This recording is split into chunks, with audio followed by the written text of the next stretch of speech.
Inspector Gadget's field trip. We're going on a visit. Inspector Gadget's field trip. Come on, let's go with him. Inspector Gadget's field trip. What's that, you ask? What is it? Inspector Gadget's field trip. Well, no one wants to miss it.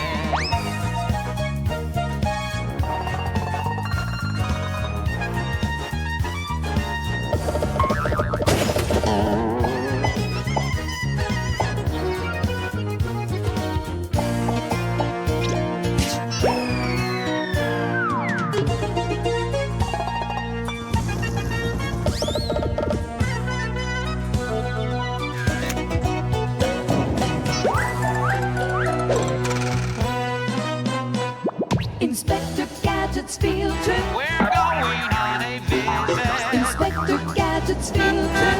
Come on, let's go with him. Places, new faces. Inspector Gadget's field trip. Inspector Gadget's field trip. Inspector Gadget here on my latest assignment, uncovering the secrets of life among the great Greeks. To be honest, when the chief said I'd be in Greece for a while, I was worried. My trench coat stains easily. So strap on your sandals and laurel wreaths for a Grecian field trip.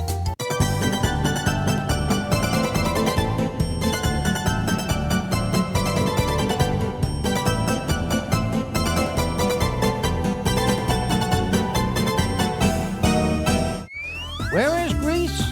Go, go, Gadget, glow! Greece is a country in southern Europe made up of over 1,400 islands. Imagine, that's 400 more islands than the salad dressing.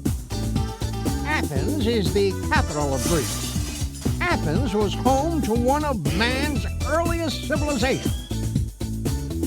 Doesn't look too civilized to me. This place is in ruins. The ancient Greeks built their finest monuments here, high atop the Acropolis. No wonder these buildings look like they need a rest. They've been standing for over 2,000 years. Boy, are their feet tired. Acropolis means uppermost city. They called it that because it's high up. This fortress was a safe place where the Greeks kept things worth defending, like treasures and statues that would later lose their wings and heads. The Athens Acropolis, aside from being a nifty spot for an impromptu game of hide-and-seek, is most famous for being the home of the Parthenon, the temple of Athena Nike. The Raytheon and Propylia each are impressive ancient monuments and all make excellent spelling bee questions. The people of ancient Greece believed that the gods and goddesses lived up here in the clouds and watched over the mortals' daily life. It was kind of like television for the gods. The Parthenon is a classic example of Doric architecture. Simple columns based on strict mathematical rules. The influence of Greek architecture can still be seen today in buildings all around the world, such as London's Buckingham Palace and the White House in Washington, D.C. Would you believe the Temple of Athena Nike was named after the goddess of fine footwear? Actually, it was named after the goddess of war and wisdom, Athena, who was also responsible for protecting the Acropolis. Another Acropolis monument, the Raytheon, celebrates the spot where Athena and Poseidon, god of the sea, battled over who would reign over the Acropolis. Guess who won? Athena. But she was so soaked her hair didn't hold a curl for 600 years. The building was named after the snake-bodied god Eurystheus. Needless to say, he didn't get too many dates. These 6 graceful maidens supporting the porch are called the Caryatidas. They look like they have a lot on their minds, which is unusual, because most of these statues have rocks in their heads. Wowzers, look at the time. Walking these rooms sure has ruined my appetite. Let's go to the marketplace and grab some Greek grub. The Greek gods tell me it's this way. Wowzers, business is terrible. Doesn't look like we'll get a pita sandwich here. Back in the old days, this marketplace was called the Agora. It's where the people of Athens would gather for all their activities. Wait, I'm getting a top-secret message from the chief. The Agora was once an important meeting place. Stop. Not anymore. Stop. Head north to shop and eat and don't stop. Go, go, Gadget Copter. Just as I suspected, the modern-day Athens flea market where fleas and Athenians come to meet, greet, and eat. Time for an Inspector Gadget field trip fact. The surfaces of the Parthenon were intentionally built with a slight angle. That's because straight lines look bent when viewed from a distance. The Greeks figured out that curved lines would look straight from afar.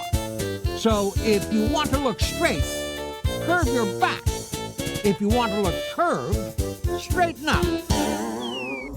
Hope you wore your hip boots. My gadget map tells me that even though there are more than 1,400 islands in Greece, people live on only about 160 of them. Go, go, Gadget Copter! Would you believe for centuries the sea has been a major part of Grecian life? The Greeks became top-notch shipbuilders and got around in boats like these. Only theirs moved and weren't just pictures. Today, locals and tourists alike island hop on ferries like these.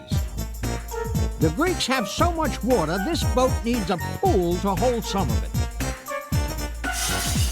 And if you don't like the ferry, you can hitch a ride on a Blue Dolphin.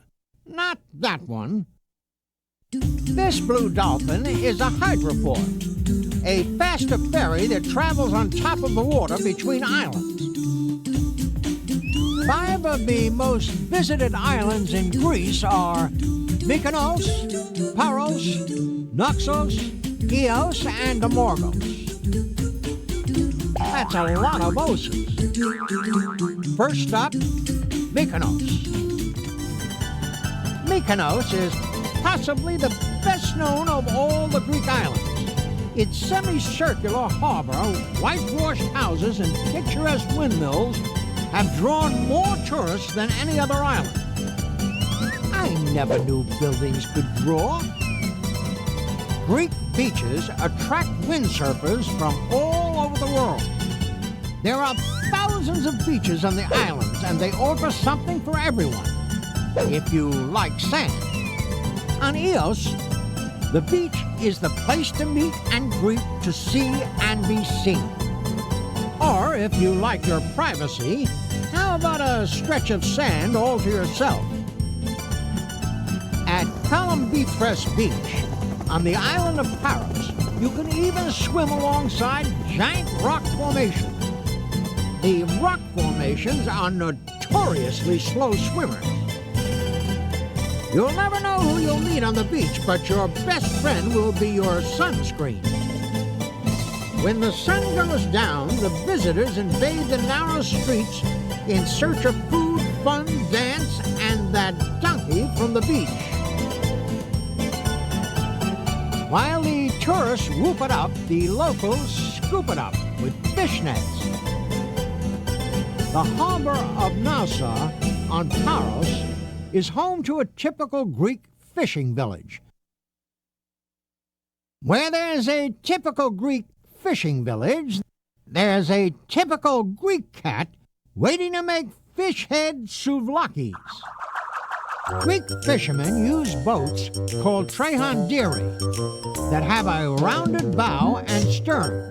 Many catch their fish with nets called kateri, which they drop down to the seafloor to trap small tuna and bonito. They've been doing it this way for thousands of years, and the fish still haven't caught on. Just off the tip of Paros is the smaller island of Ondiparos, known for its dark, eerie stalactite caves. A stalactite is made up of calcium carbonate deposits hanging from the roof of a cave.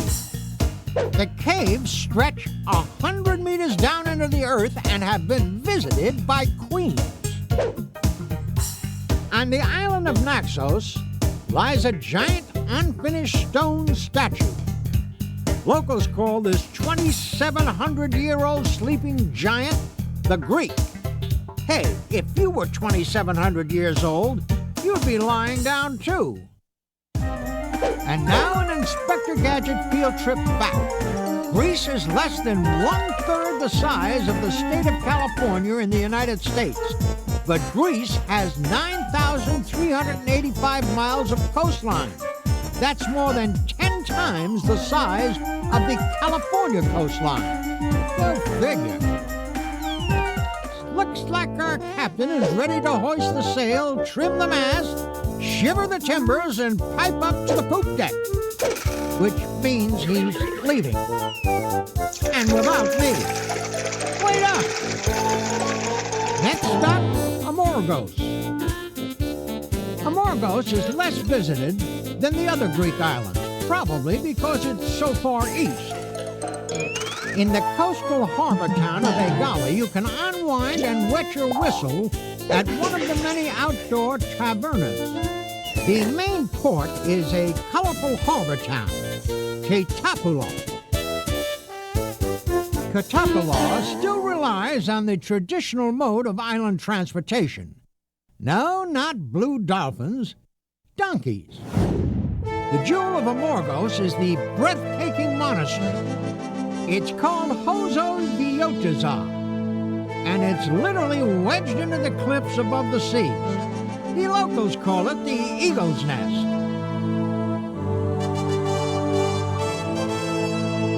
Go Gadget Copter! This eagle lives a pretty good life. Inside are priceless treasures which are ornamented with precious stones. Not to mention some pretty strong talons to grab Gadget Copters with. Next up, the island of Lesbos. Lesbos is known for its beautiful harbors, acres of olive trees, and its yellow waterfall. Wait a minute. That's not water, that's olive oil. Let's explore. The olive tree has long been a symbol of joy, peace, and victory for the people of Greece. The first tree was a gift from the goddess Athena, and Greek agriculture has been floating in a sea of olive oil ever since. They use it for everything. After all, the slippery business of live tree farming is still the most traditional and widespread form of agriculture in Greece today. Olive trees live to a ripe old age. This olive tree, standing near a road called the Sacred Way, is said to be over 2,000 years old. But it could be lying about its age. But with my keen detective sense, I can usually root out the liars. I'm no sap. On average, modern Greece produces more than 250,000 tons of olive oil a year. But just on the island of Lesbos, there are over 11 million olive trees. Today, special machines are also used to tickle the branches so they won't break. Large nets are placed underneath to collect the olives. The process is quicker and more enjoyable than smacking the tree. For the tree, that is. After collection, the olives are put in canvas sacks so they can breathe. Their life may be the pits, but olives are living organisms. From here, they are quickly sent to the oil pressing factory. The olives are then sorted to get rid of the leaves and stems, washed, and put into the presser. The presser is like a big egg beater that crushes the olives into a paste until the oil is squeezed out. Another machine separates the solid paste from the oil. Without this machine, this job would be the pits. Oh yes, the pits are processed at other plants. Some are actually converted into fuel. After the water is separated out, the golden olive oil is ready. Wowzers! The Greek people are also known for their colorful and lively dancing, some of which dates back 2,000 years. Three popular Greek dances are the Zambekiko, or the drunk sailor's dance, the Sirto, or circle dance, and the Tamiko, where men can show off in the middle of the circle. These Greeks can really bust a move. And now, an Inspector Gadget field trip back. Greek athletes in the ancient Olympics were known to cover their bodies with olive oil after bathing to soothe their ailing muscles. That explains why they were naked. Their clothes kept slipping off. Would you believe these gods are part of the Greek Olympic marching team? Actually, we're at the tomb of the unknown soldier. These elite gods are called Evzenes, and between their fancy high-stepping, they watch over the tomb by standing perfectly still. The Evzenes may not know who the soldier is, but they may know the way to the stadium of the unknown athletes. Let's step along. Wowzers! Olympia, home of the Greek gods and the most famous site of the ancient Olympic Games. It's recorded that the Olympic Games were held here since 776 BC. Let's get a Gadget's eye view of this historic place. The Games were held to honor the god of all gods, Zeus. Athletes came from all parts of the Greek Empire bearing gifts. But what do you give the god who has everything? How about giving a god his own temple? The Temple of Zeus was one of the largest in Greece and once stood here.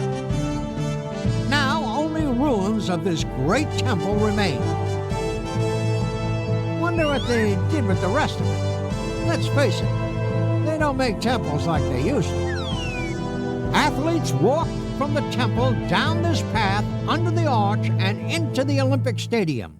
Not that different from the stadiums we enter today. Except the hot dogs are a lot fresher. Wowzers! Another top-secret Inspector Gadget field trip back. The Olympic Games were held here for more than 1,000 years, until they were banned by Emperor Theodosius in 394 AD. Among other things, he objected to the Olympic clothing, mainly the fact that they weren't wearing any.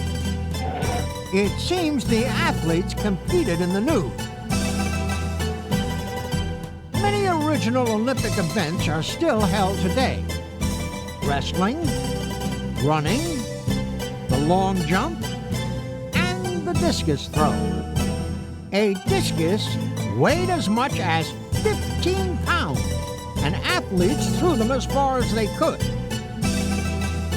This is the site of the gymnasium where athletes trained for events that took up a lot of room, like the javelin throw, long-distance running, and bobbing for statues.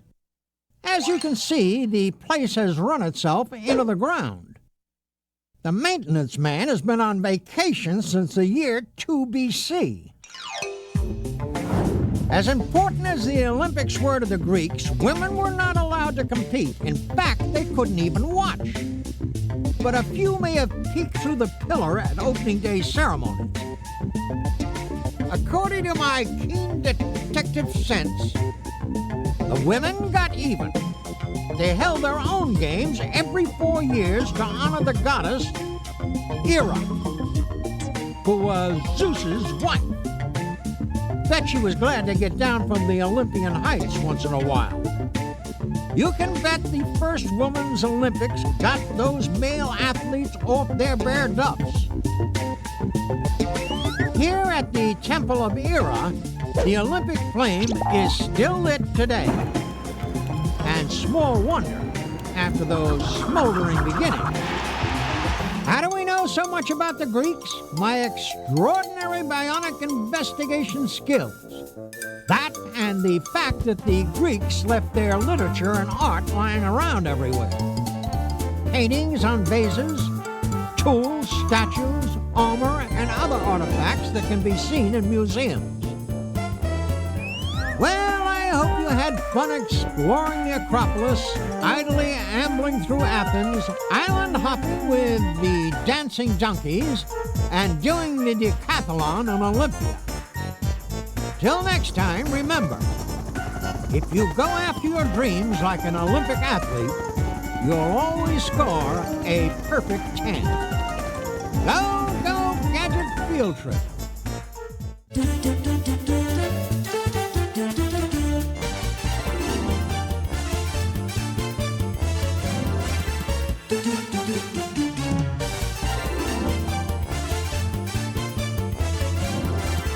do do